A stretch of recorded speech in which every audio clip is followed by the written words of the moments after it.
ប្អូនស្រណោជំនោអោបចលជួ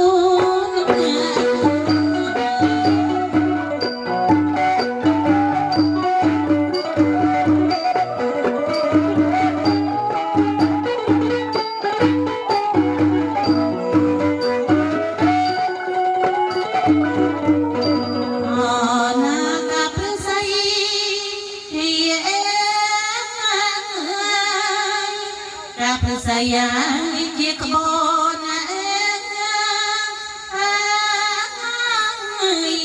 កាប់សយ៉ាងជាក្បូនជូនដូនតាទៅស្រុក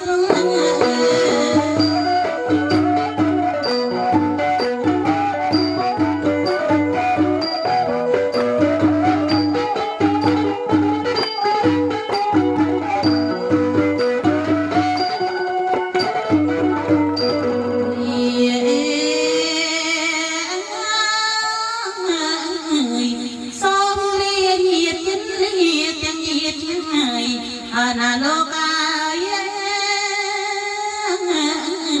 សុំសុខសប្បាយពីឯកឧត្តមថ្លៃ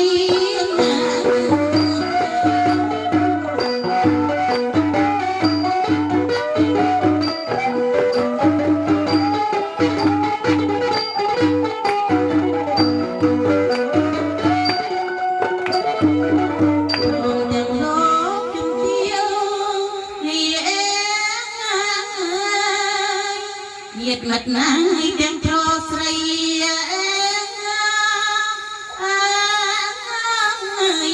ba tia liên thấy từng đây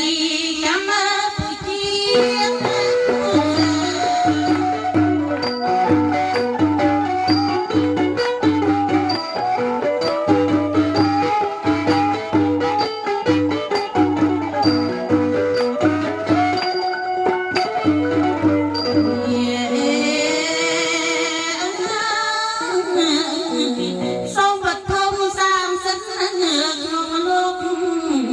ណាលោកអើយ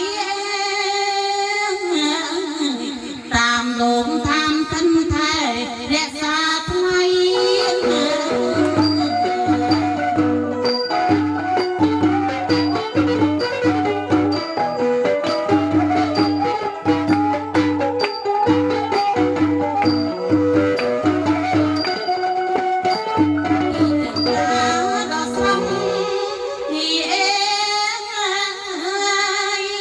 នៃឯកឧត្តមថ្លៃសូមរីករាយវិជាថ្មីតរៀងមកទៅ